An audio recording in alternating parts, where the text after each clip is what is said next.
about the pathogen spreading through Mother Base? You've seen everything we've got on the outbreak. What's your opinion? Textbook symptoms of vocal cord parasite infestation.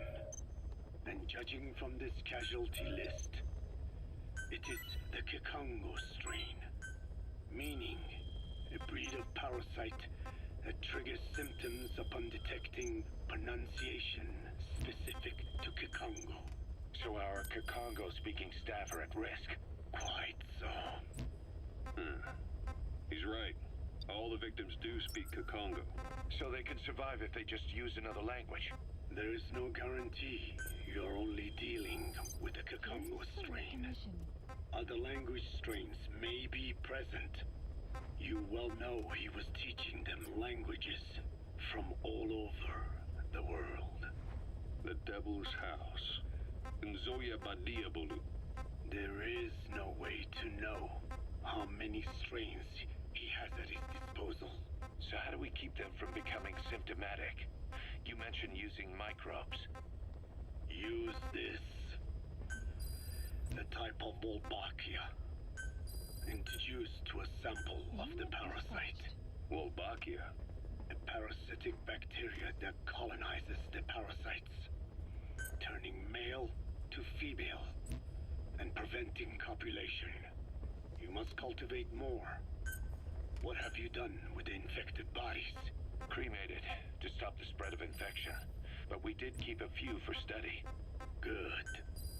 Take this sample, grind it to a pulp, and introduce it to the larvae now nesting in the dead. The Wolbachia will multiply rapidly within those larvae. They're soldiers, not some petri dish. Conventional cultivation methods will take too long. Extract the Wolbachia from those larvae and vaccinate your men. Kikongo speakers first. This is the fastest, surest way. No one is to speak a word of Kikongo until the Wolbachia.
Noted.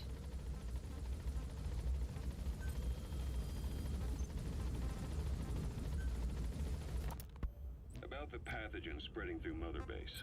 You've seen everything we've got on the outbreak. What's your opinion? Textbook symptoms of vocal cord parasite infestation. And judging from this casualty list, it is the Kikongo strain, meaning a breed of parasite that triggers symptoms upon detecting pronunciation specific to Kikongo. So our Kikongo-speaking staff are at risk. Quite so. He's right. All the victims do speak Kikongo. So they can survive if they just use another language. There is no guarantee. You're only dealing with the Kikongo strain. Other language strains may be present. You well know he was teaching them languages from all over the world. The Devil's House. There is no way to know how many strains he has at his disposal. So how do we keep them from becoming symptomatic? You mentioned using microbes. Project. Use this. A type of Wolbachia. Introduced to a sample of the parasite. Wolbachia. A parasitic bacteria that colonizes the parasites, turning male to female and preventing copulation. You must cultivate more. What have you done with the infected bodies? Cremated to stop the spread of infection. But we did keep a few for study. Good. Take this sample, grind it to a pulp, and introduce it to the larvae now nesting in the dead. The Wolbachia will multiply rapidly within those larvae. They're soldiers, not some petri dish. Conventional cultivation methods will take too long. Extract the Wolbachia from those larvae and vaccinate your men. Kikongo speakers first. This is the fastest, surest way. No one is to speak a word of Kikongo until the Wolbachia are safely inside them. I will instruct you medical staff in detail on site. You have the appropriate facilities. Yes, but Do not worry. I made a pact with your Bedeholone on the honor of the Dene. I speak no lies. keep an eye on him. Will do. Follow me. I'll take you to the medical team. Now, we must wait for the Wolbachia to multiply in the larvae. How is the disease transmitted? If it's carried by insects or rodents, then... There is no intermediate host. So... The vocal cord parasites lay their eggs in the larynx of the host. Most hatch and migrate to the lungs, but some are transported to the mouth through ciliary movement, mixing in with saliva. Saliva. Droplet transmission. Sneezing, coughing. Any food or water containing infected saliva. It would spread fast. Indeed. And when the larvae migrate to the lungs, symptoms can resemble the early stages of a cold, making it easy to infect others. Meaning a simple conversation would be enough to pass it on. All right, so what happens after the larvae migrate to the lungs?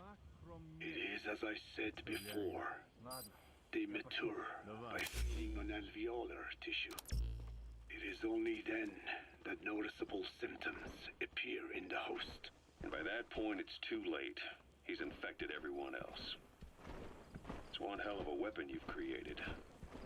That is what Blag Anna wanted. Something that would spread easily. In truth, he's not the reason. But we will discuss that another time. Wolbachia have multiplied. We're preparing to extract them and begin vaccinating. But is this really the only way? Sure, it'll prevent infection, but the cost? You would rather remove their vocal cords? No. Tactical communications is the linchpin of what we do. What if we were to ban the use of Kakon? Insufficient. First, there's no guarantee that only the Kakon... Subject on board. Leave the rest to us. Second, there is the matter of how the parasites lay their eggs. Before they can copulate, they must be exposed to the pronunciation of a specific language for a period of time, like a container filling with water. But the duration between when the container is full and when the copulation actually begins varies from case to case. In other words, even if the infected stop speaking as a countermeasure, it may already be too late. The only true solution is to prevent copulation through the Wolbachia, or by physically removing the affected tissue. Do any anti-parasitics work? It sounds as though you have already tried. Yeah. We tried every one there is, and nothing. I have yet to find a medicine that can remove the parasites. At best, it temporarily covers their ears. Why is that? Because the parasites are companions to us. To remove them inevitably harms the host. Companions. More than you think. And this is why the human immune system cannot eliminate them.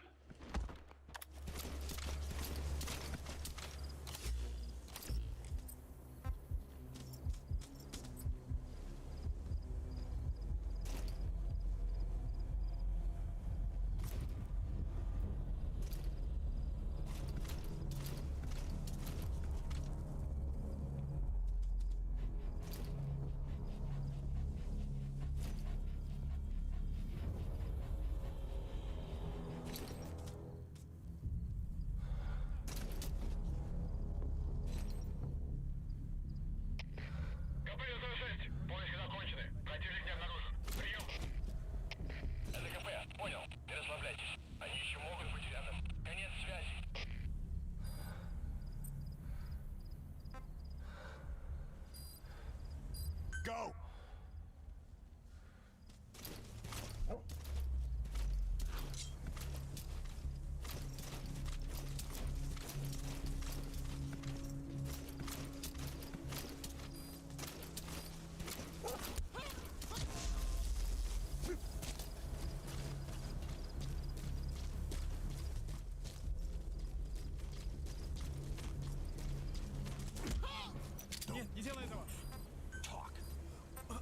Where are your friends?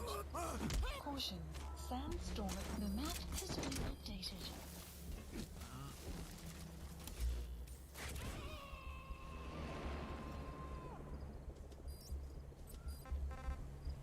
He's coming too. Roger that.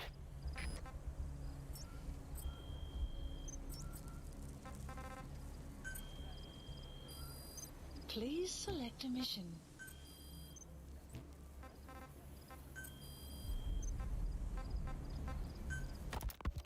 We've inoculated the staff with Wolbachia to keep them from becoming symptomatic.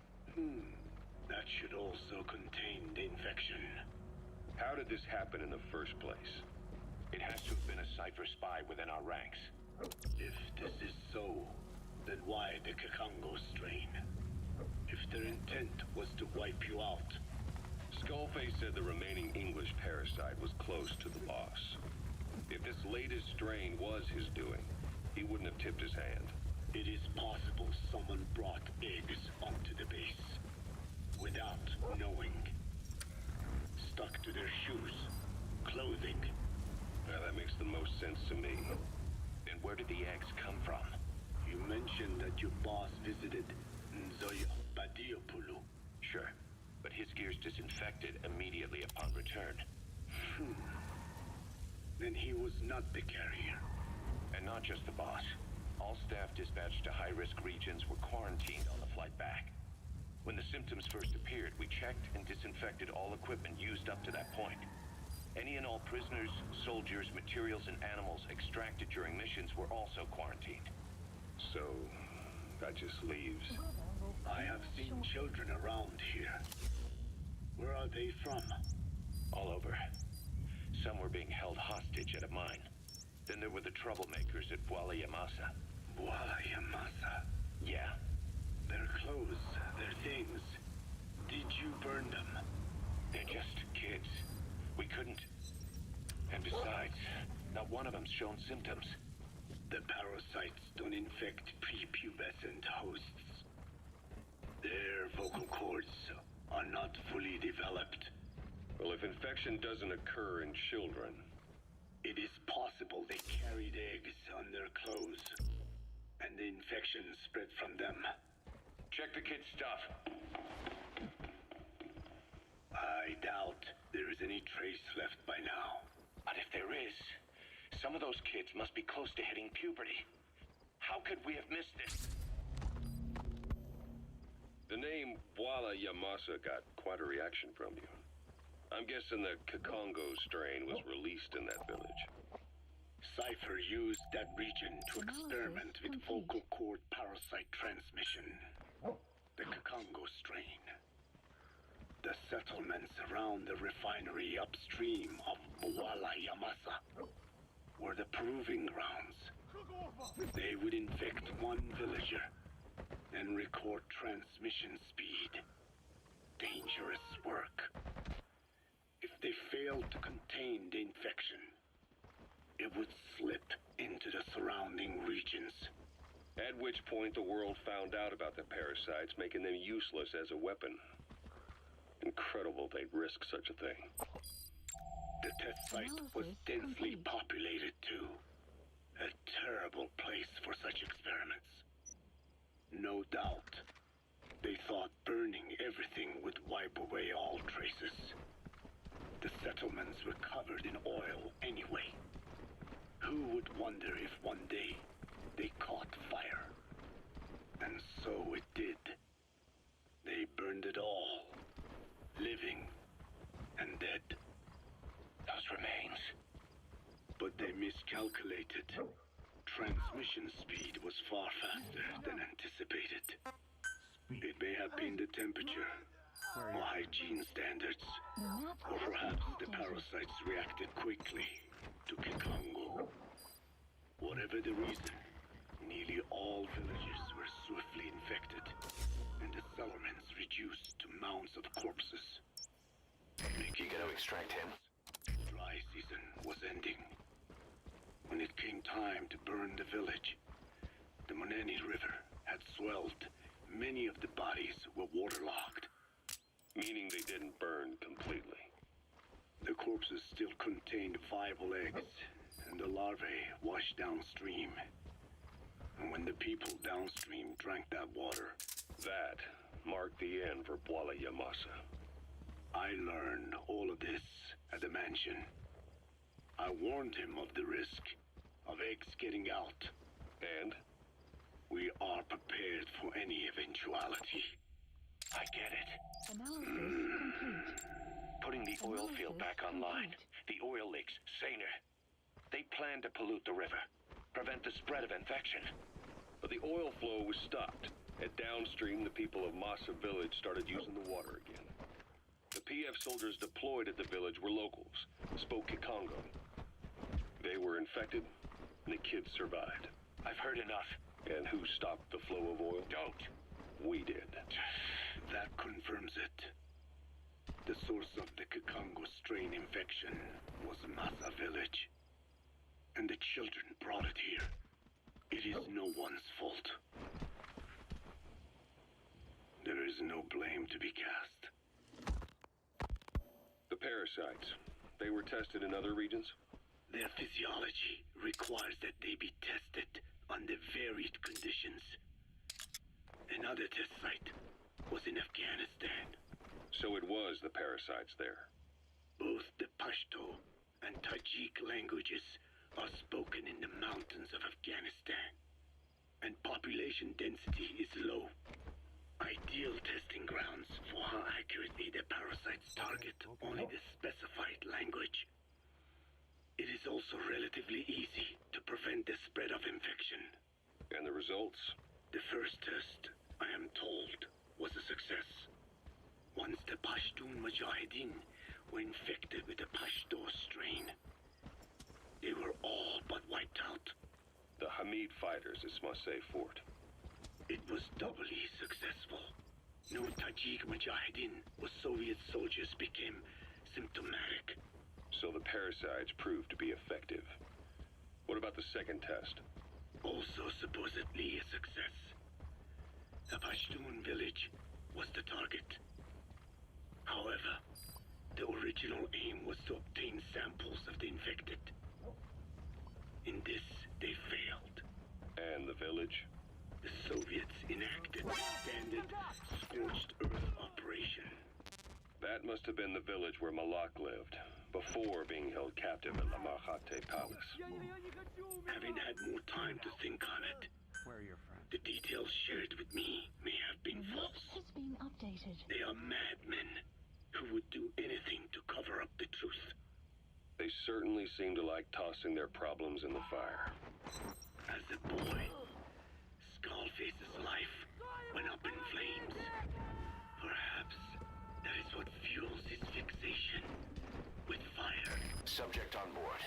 Leave the rest to us. Slovakia stopped the infection all right, but I still don't get it. How can a few bacteria change males to females? I know they're only bugs, but It is not such a rare thing in the natural world. Many insects and nematodes are infected with Wolbachia. why? They nest in the cell cytoplasm of the host, even in the egg cells, with the result that the offspring are born infected. Mother-to-child transmission. However, Wolbachia cannot nest in sperm because they do not have cytoplasm. So even a successful infection of a male ends after a single generation. This means the Wolbachia must resort to maximizing the population of infected females. Sounds like an ethnic cleansing campaign on a tiny scale. Gender change from male to female is their survival tactic. So more females means more Wolbachia carriers so it can keep thriving in the following generations. But the parasites in a human host are supposed to be a mating pair. If there's no male, there'll be no offspring at all. It's killing itself. Slow down. This tactic is intended for environments where a single male can copulate with multiple females. Has been updated. Originally, the Wolbachia did not infect the vocal cord Analysis parasites. complete. I created a mutated strain, Analysis modifying the Wolbachia Analysis so that it could complete. infect monogamous pairs. The Wolbachia's greatest multiplying tactic, the male-to-female change, worked against itself in the monogamous parasites. Just as you said. Then I performed repeated selection of Wolbachia strains until I achieved 100% certainty of male-to-female conversion. Creating female-female pairs, unable to reproduce. And you say the Wolbachia affects the host of the host, that is, us, cutting off our means to reproduce? He's coming too. Roger that. Of course, we will not turn female. After all, mammals possess no natural gender-changing function. But some Wolbachia strains can cause cytoplasmic incompatibility in the host. Is that some cell deformity? Put simply, it means the altered sperm of infected males kill the female's egg on contact. And that's happened to us? Yes. And yet, what occurs in humans is not just simple CI. To date, there are no cases of Wolbachia affecting humans. The fact that this strain causes this effect, is it the vocal cord parasite's affinity with humans? I do not know enough to say for sure. So the parasite warps the host. Reminds me of what Skullface said. It is the way of all organisms to create their own optimal environment. Just look at you and this space. Organisms that cannot do this are doomed to extinction. The difference with parasites is that their environment is another organism. That creates a connection between life and life. Parasitism, symbiosis, or death. In this way, the host too is challenged to adapt.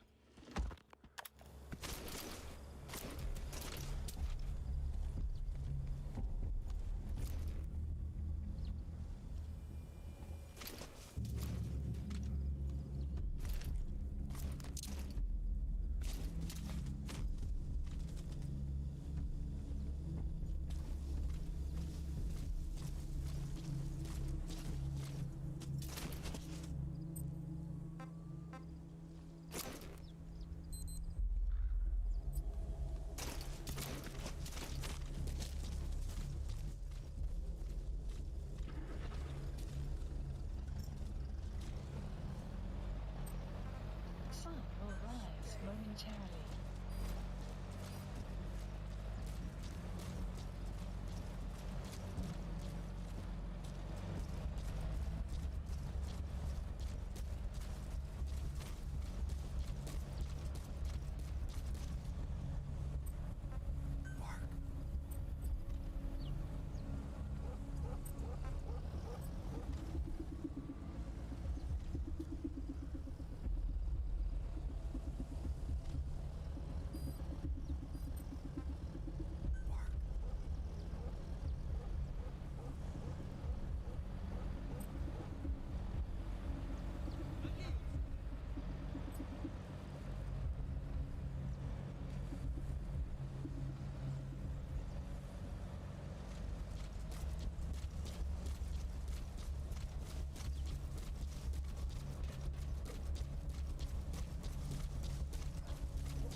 Talk. Where are the others? The map has been updated. Hands up. Speak.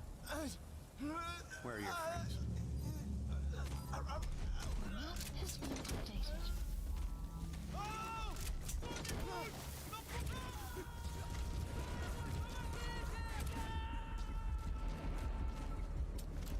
You gotta extract him.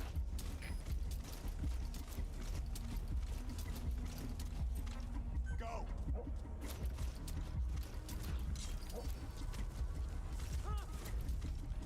Speak.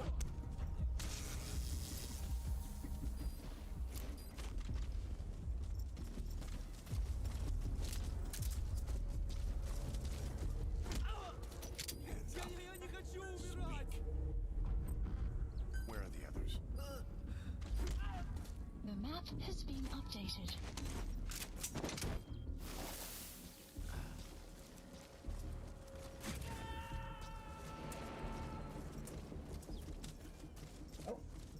Subject on board.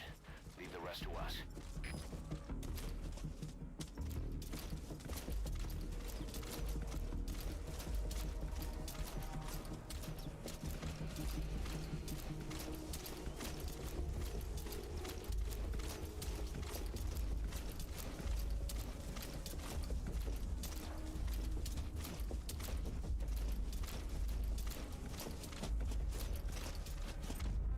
Get him!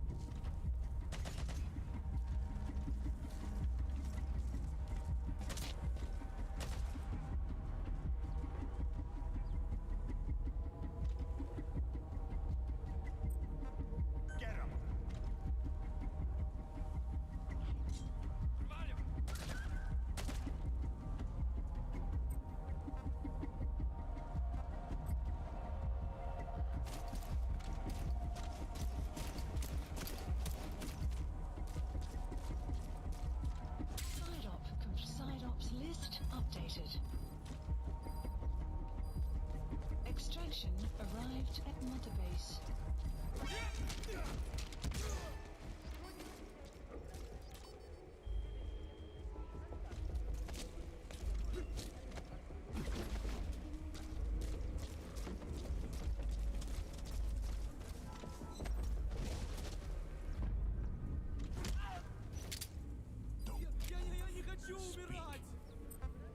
Where are your friends? The map is being updated.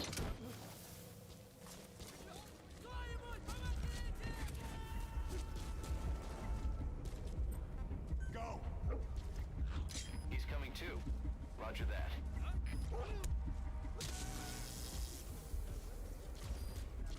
Boss, get down.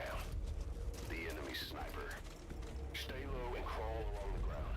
That should enable you to sneak past enemies. Hands up. Where are the others? The map has been updated.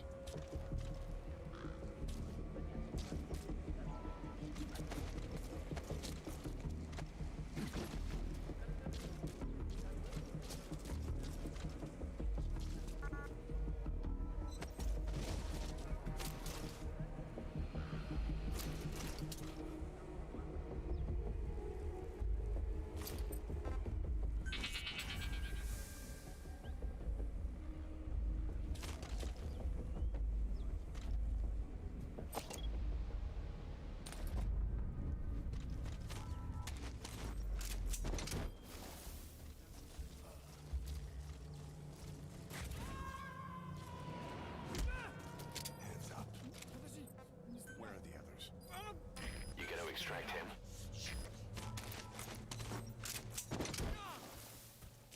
Кто-нибудь снимите меня!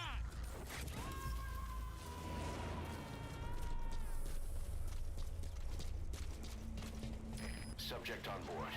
Leave the rest to us.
Attack!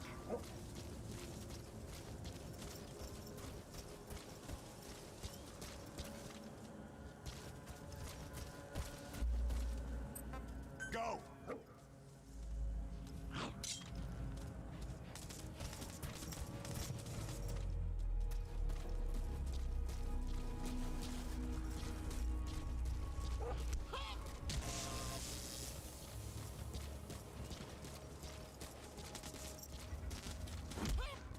Нет, не делай этого! Clouds approaching. Where are your friends? The map has been updated. Снимите меня отсюда!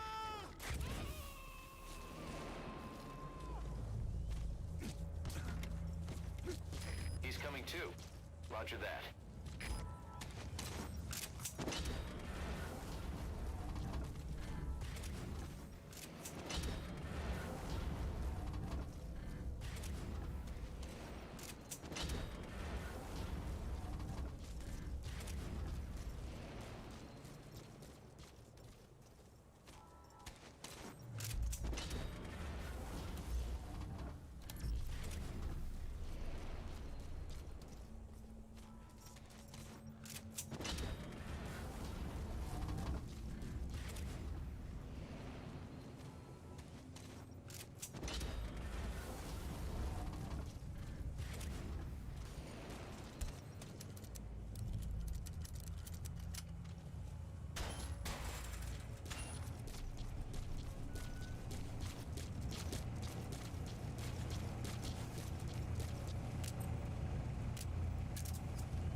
Marker placed.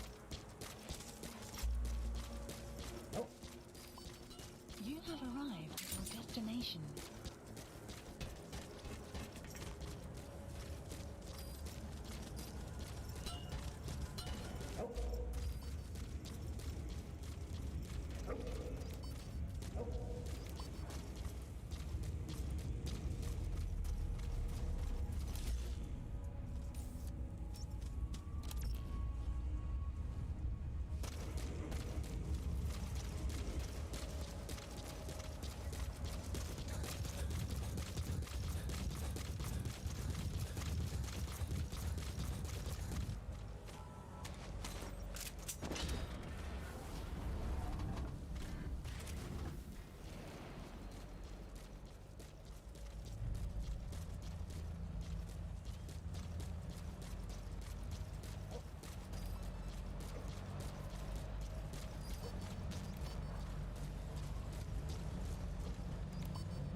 Analysis complete.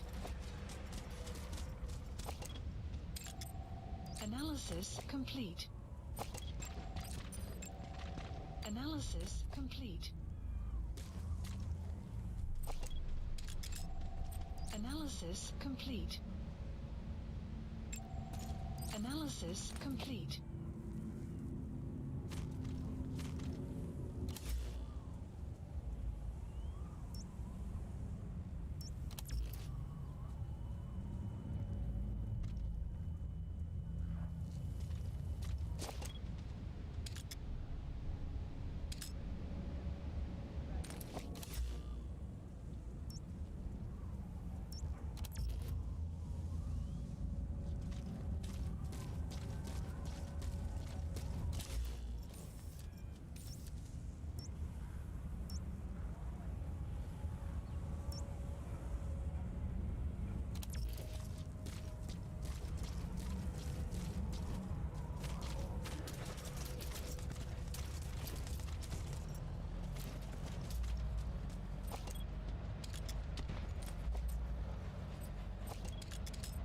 Marker placed.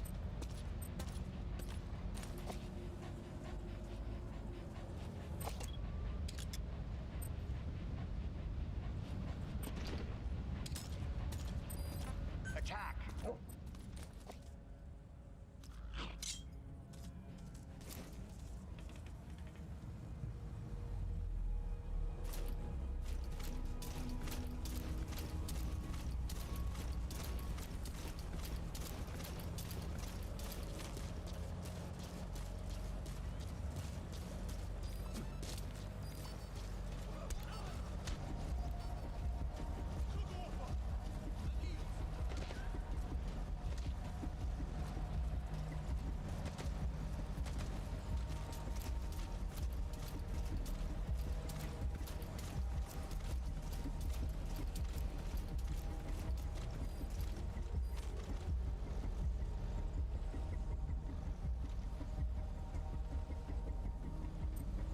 Go!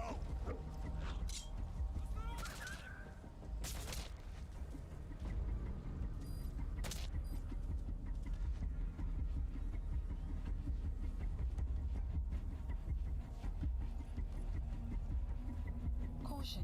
Sandstorm approaching.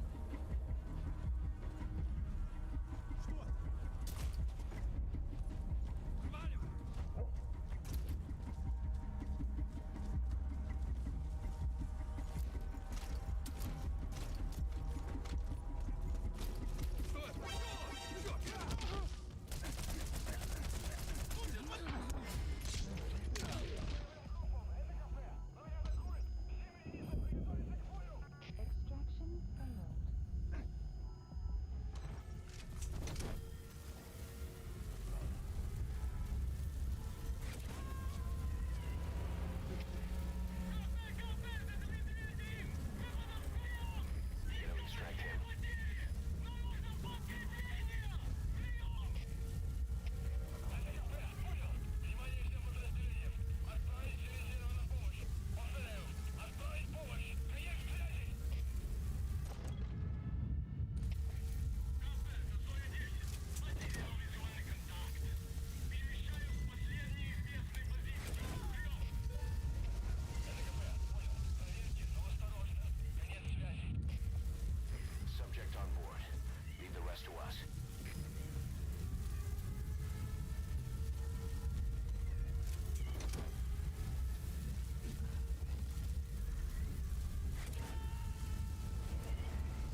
Extraction failed. Clouds. I'm sorry, boss, but the extraction failed. The support unit just isn't skilled enough. If you want to increase the success rate of Fulton extractions in bad weather, you need to improve the support unit.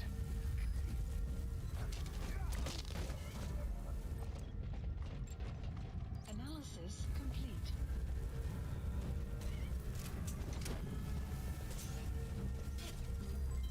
Development complete. Development complete. Extraction failed. Looks like that fall killed him. Мы не можем дать людей. Вы сейчас сами по себе. Конец связи.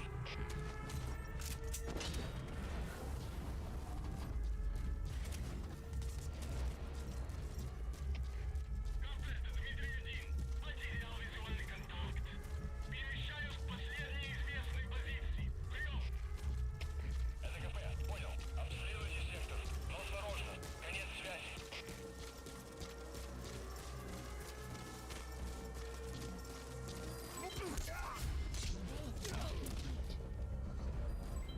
Development complete. Development complete.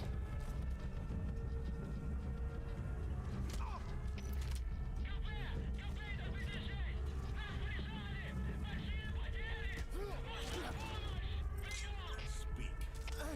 Where are your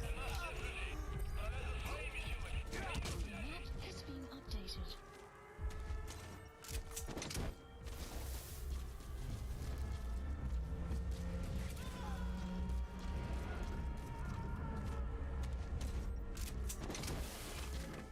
You gonna extract him?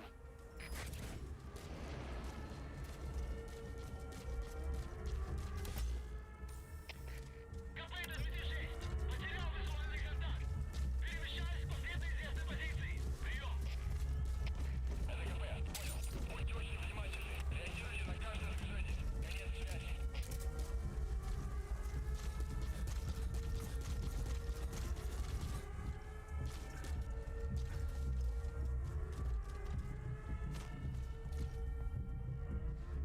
Okay, okay. Good.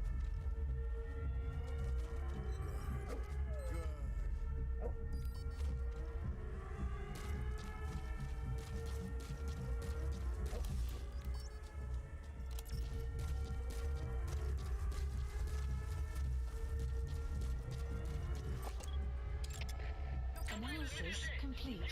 Близко к противника. Выискиваю местность. Прием. Analysis complete. Понял. Опустите каждый угол. Они где-то здесь. Конец связи.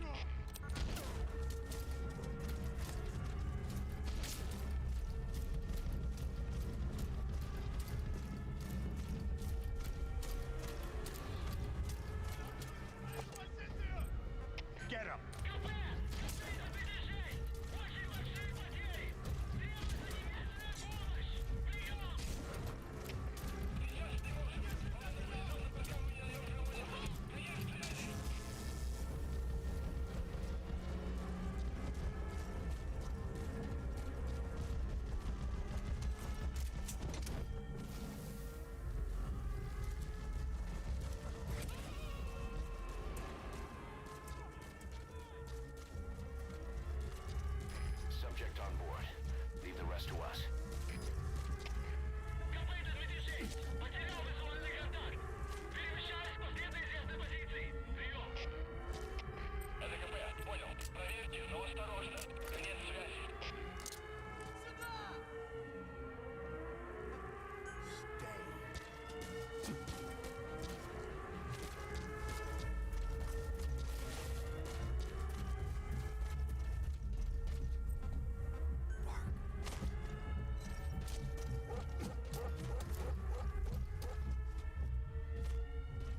Supplies requested.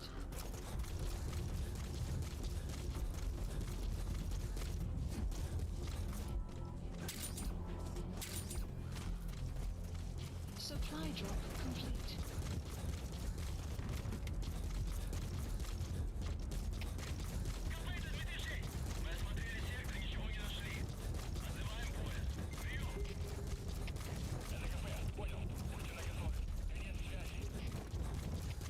Map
has been updated.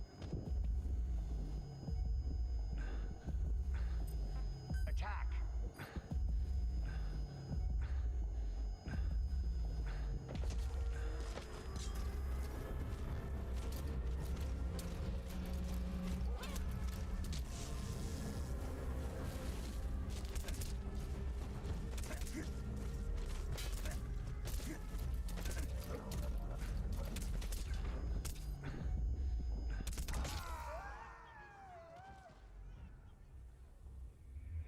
Boss, come in.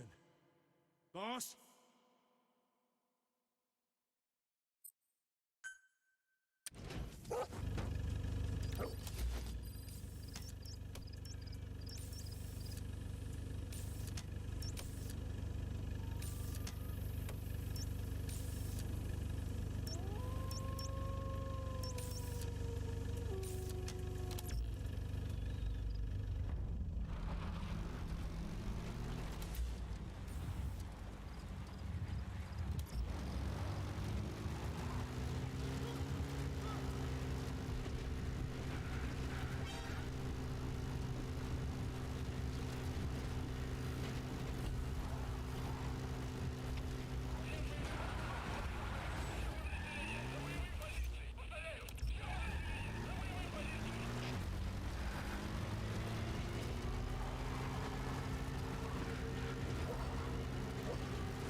Analysis complete.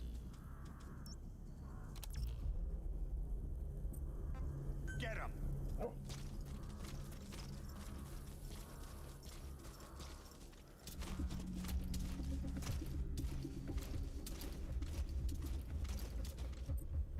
Go!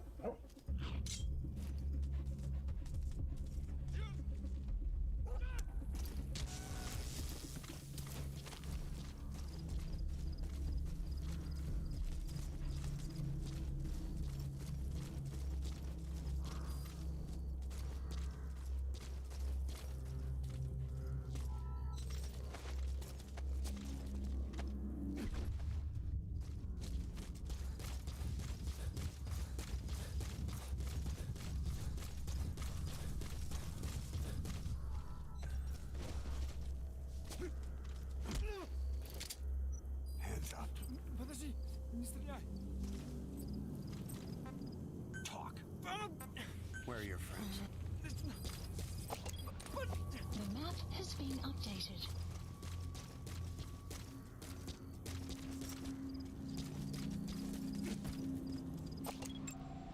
Analysis complete. Analysis complete.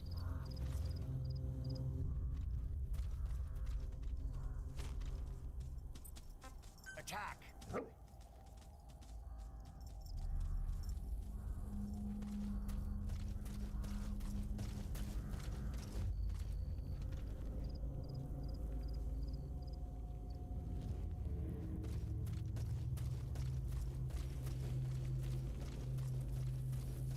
Caution. Sandstorm approaching.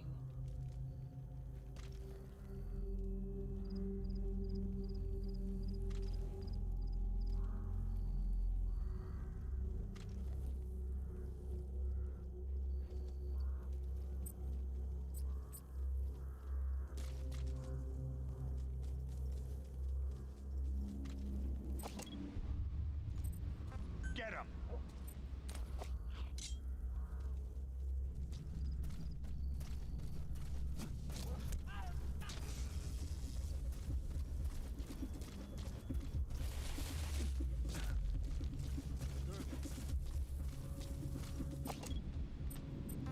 Go!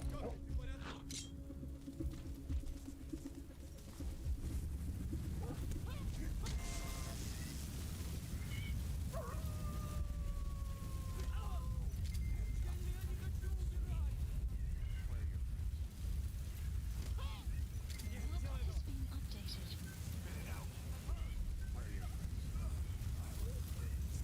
The map has been updated.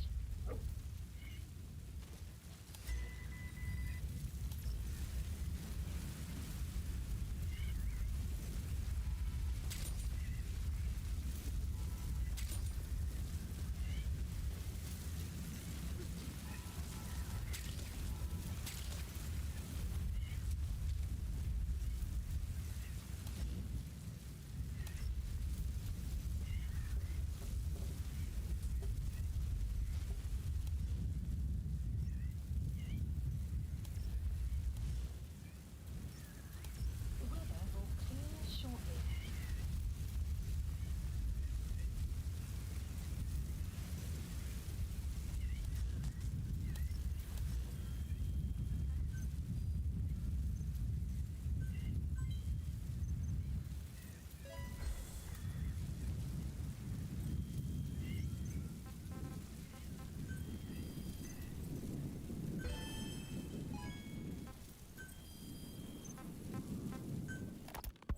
About this OKB-0 Emmerich was talking about. Its location and features match the citadel in the mountains northeast of the Soviet base camp. Built during the time of Alexander the Great, it was left in ruins following one of Genghis Khan's campaigns. Its occupants changed time and again due to war, and it was expanded on more than one occasion. Ultimately, it fell into the hands of the Soviet philosophers. The Soviet army was using it as the headquarters of its Afghan invasion force. But it would seem that Skullface's connections with the philosophers gave him license to develop Sahelanthropus there. And that's what Emmerich was doing at the place, before he got the axe. But OKB is a designation the Soviets use for weapon design bureaus. There's no way they'd have one of those in Afghanistan. And in principle, the numbers that follow OKB are always integers above 1. There is no 0. Perhaps this was a secret facility of the Soviet and Chinese philosophers dating back prior to World War II. Though it's more likely Skullface just picked a fake name that more or less fit the Soviets' pattern. He doesn't go there often, but he sure as hell won't miss this. They use the heliport on top of the tower for his visits. Start by heading for the heliport. Then wait for your chance to make contact with Skullface. He's coming too. Roger that. It seems Sahelanthropus' armor is made from depleted uranium. That offers some serious protection. The U.S. military is planning on using it for its main battle tanks, too. Maybe that's where Emmerich got the technology. Uranium? They're using nuclear fuel for armor now? No. What they use for nuclear fuel is uranium-235, which is extracted from natural uranium. Depleted uranium is a byproduct of that process. Sort of like the leftovers, I guess. The garbage. Uranium-235 makes up 0.72% of natural uranium, whereas depleted uranium contains only 0.2%. What are the benefits of using it for armor? It's a pretty short list. Uranium's a heavy metal, like lead, meaning it can hold a greater amount of kinetic energy. But it also boasts a hardness closer to tungsten. That makes it an ideal material to use for, say, armor-piercing ammunition penetrators. But it's not the best choice for armor.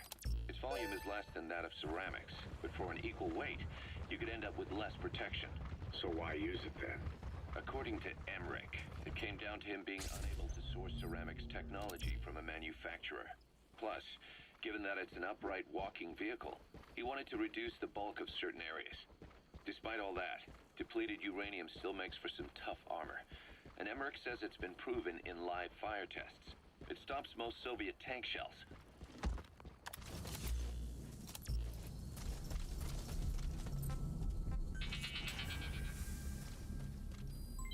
Development complete.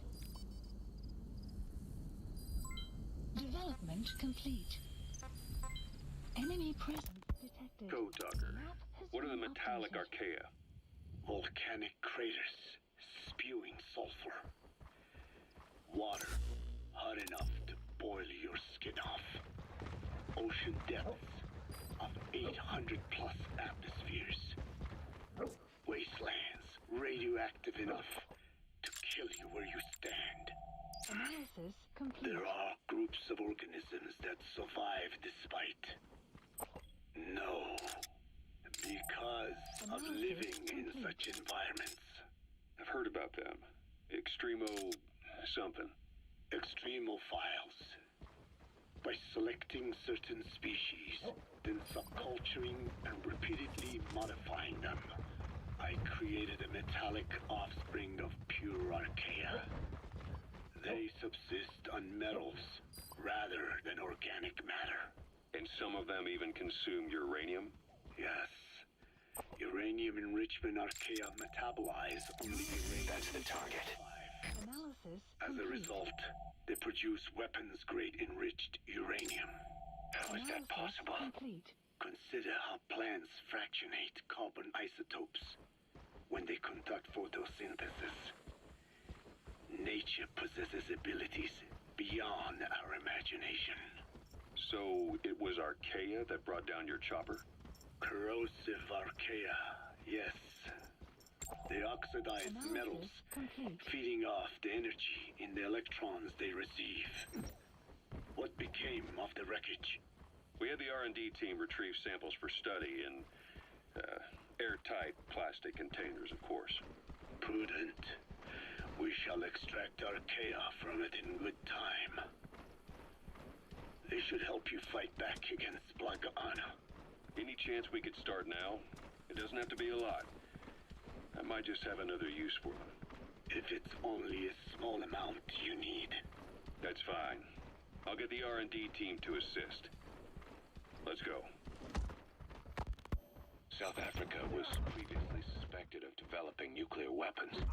It already had a conspicuous presence at the UN because of apartheid and its armed expansionism. But when neighboring Angola and Mozambique became socialist countries in '74, South Africa felt hounded into a corner. So it accelerated its nuclear program to protect itself. 3 years later, the Soviets discovered a test facility. And 2 years after that, an American satellite observed a flash in the southern Indian Ocean.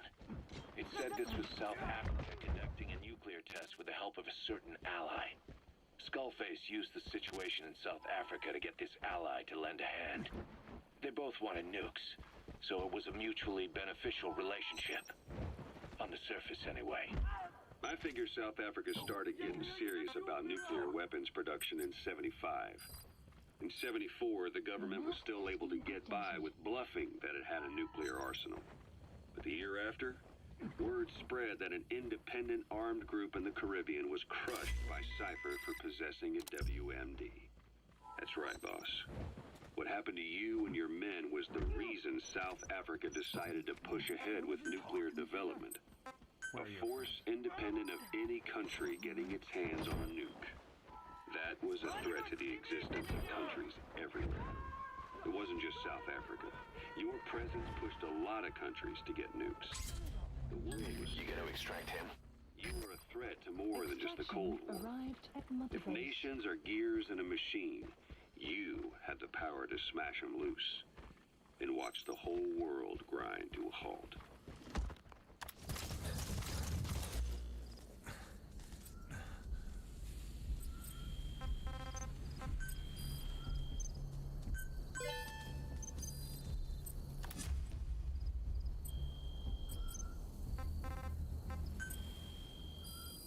Please select a mission.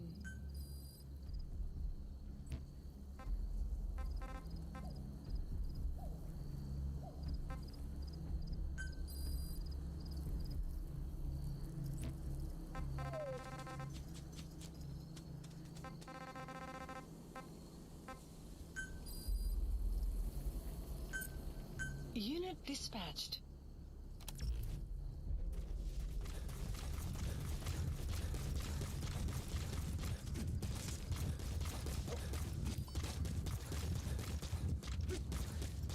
Enemy presence detected. The map has been updated.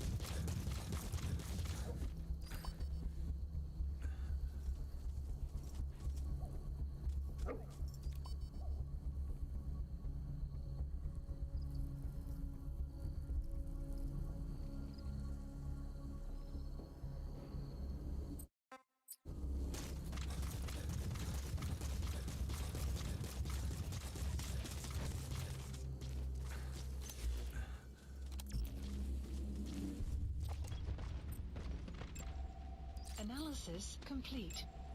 Analysis complete.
Please select a drop point.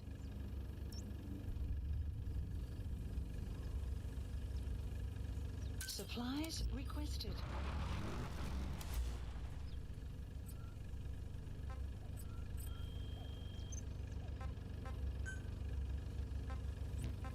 Supply drop complete.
Emmerich uses externally powered legs of his own design. It's bionics technology, a product of the U.S. military's failed attempt to develop a powered exoskeleton. All the wearer has to do is apply a little force, and the actuators continue the movement in that direction. But his legs are unique.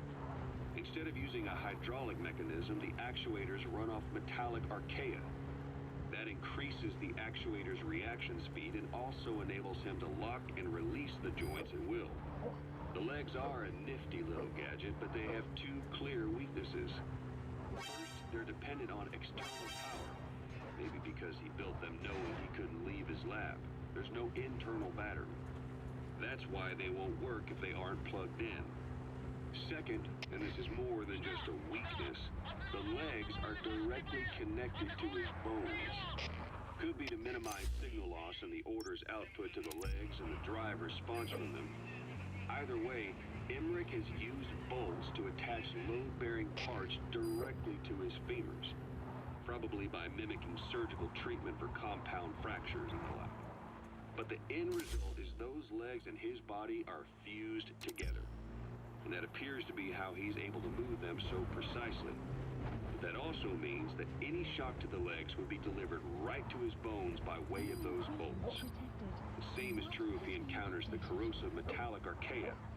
If the corrosive archaea ate into the exposed bolts, they'd reach the endoskeleton parts and eat through them too in the blink of an eye. The doctor's bones are full of holes to accommodate all the bolts. They're like sponges. If he were to lose the reinforcing parts, even the tiniest bit of force or weight would snap his bones. So when I dangled those corrosive metallic archaea in front of him, he realized straight away what would happen. Life wouldn't be worth living if he lost those legs of his. I'd bet that is what the doctor fears the most. I just helped him imagine what it would be like. Thanks to that, I got the information we needed without either of us getting hurt. You know how he is. He's probably already over the shock. The better you know your adversary, the easier it is for you to get information from him. And vice versa.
2.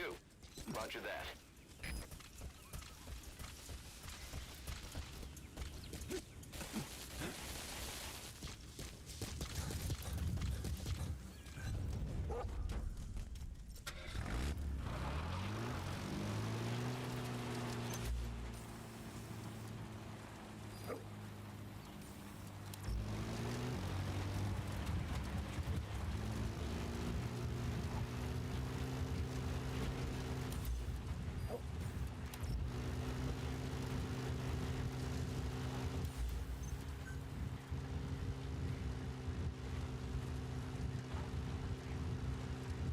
Extraction arrived at Mother Base.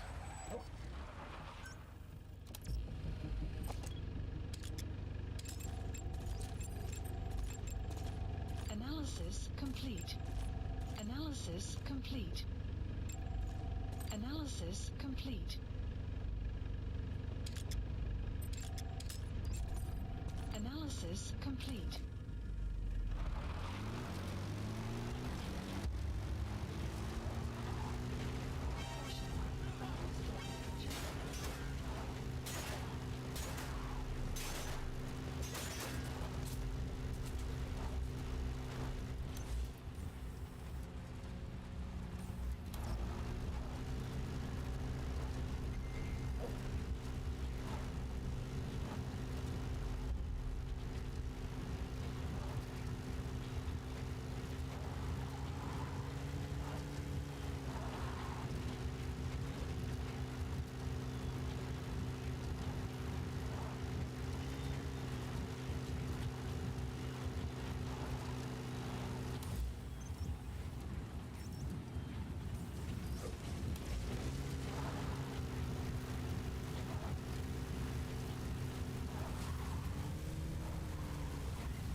Enemy presence detected. The map has been updated.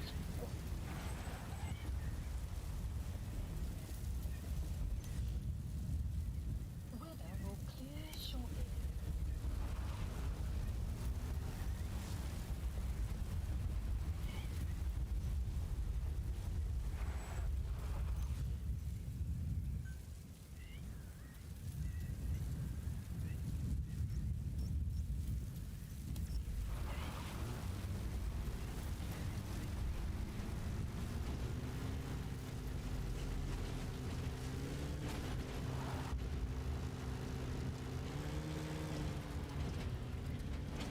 Enemy presence detected. The map has been updated.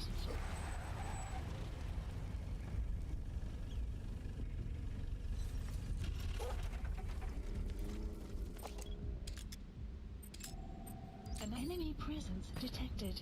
The map has been updated. Analysis complete.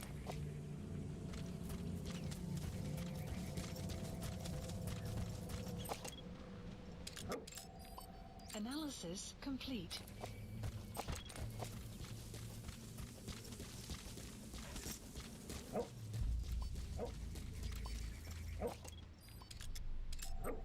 Analysis complete. Analysis complete.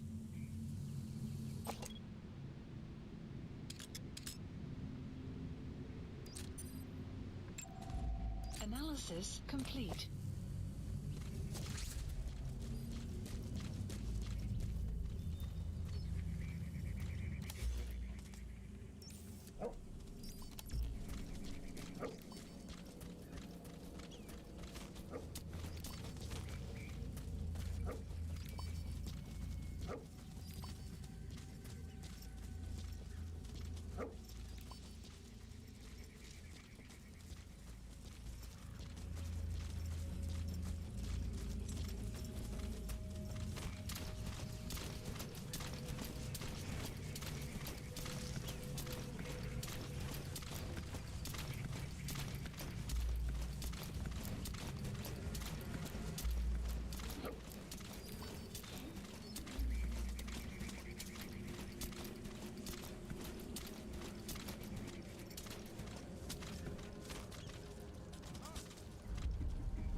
Analysis complete.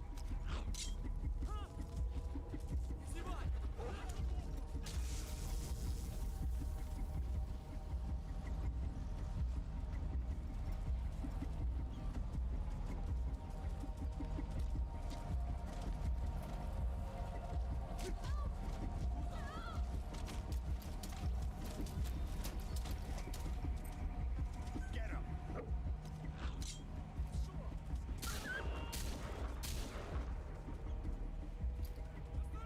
Not good.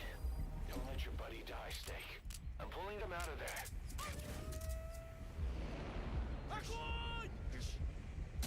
Departing area of operations.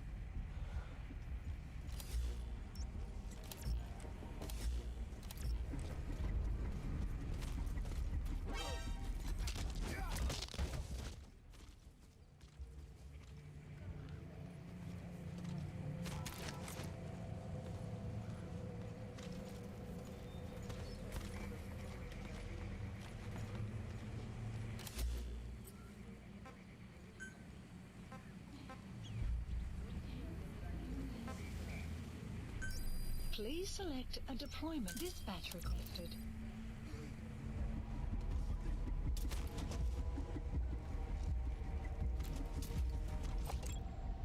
Analysis complete.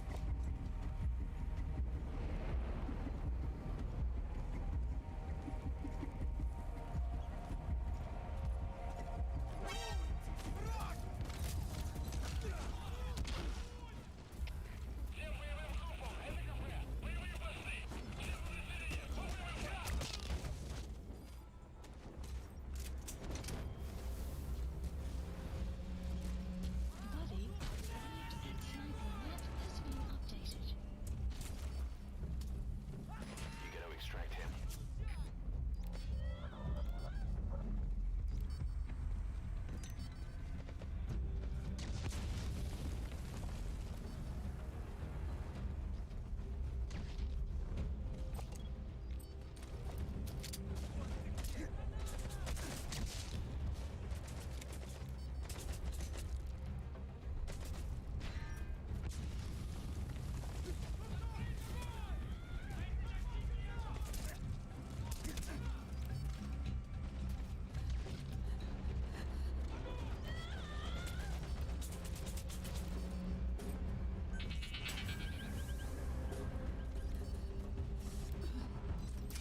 That's the target.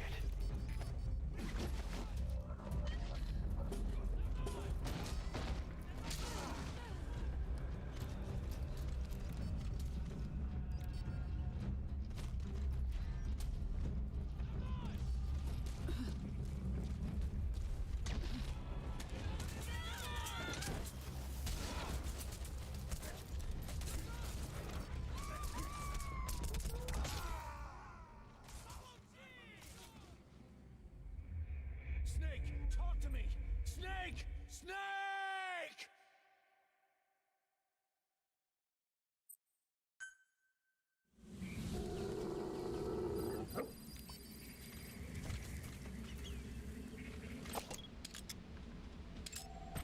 Analysis complete. Analysis complete.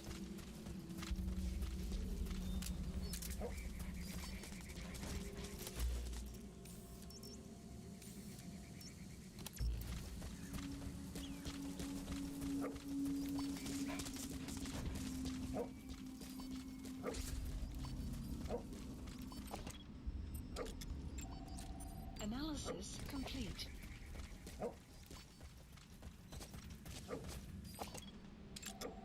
Analysis complete.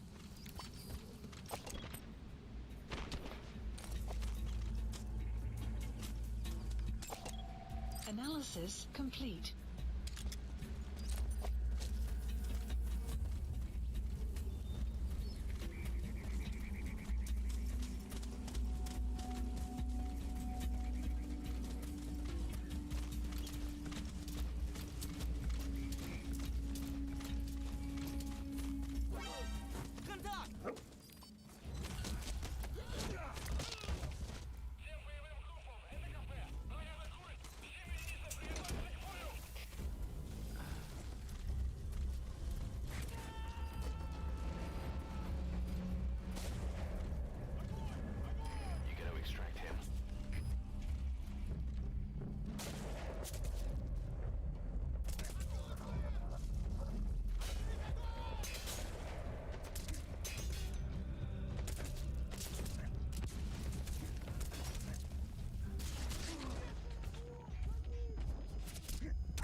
Come in.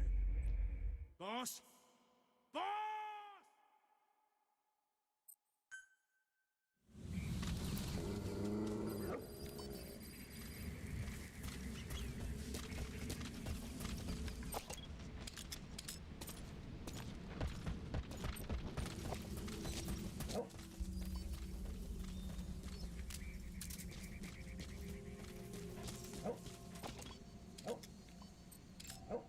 Analysis complete.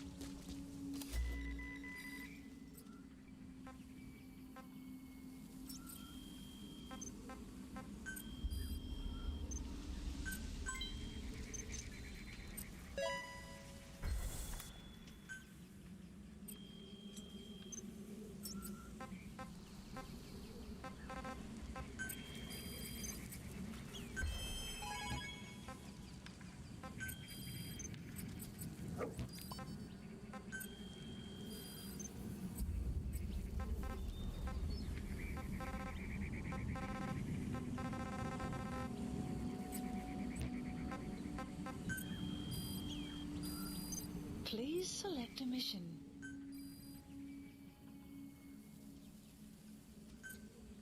Unit dispatched.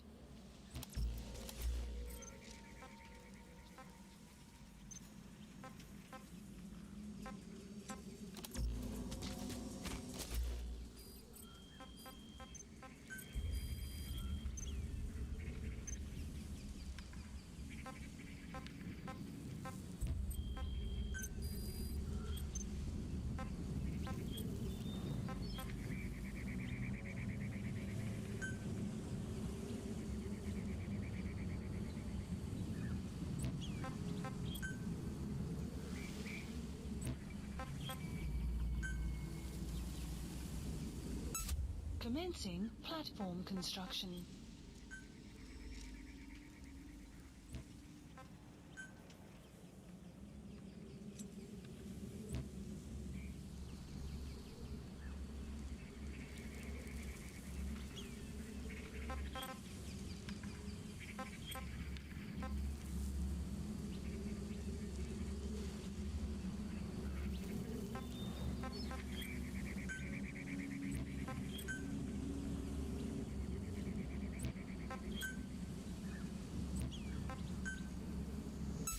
Commencing platform construction.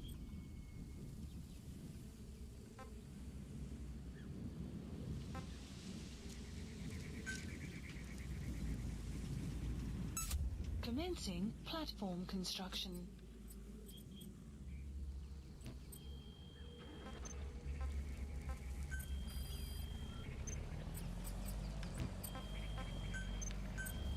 Please specify a project.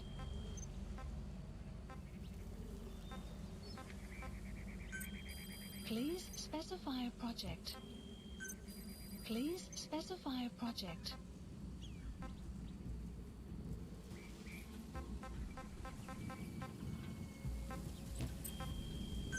Please specify a project.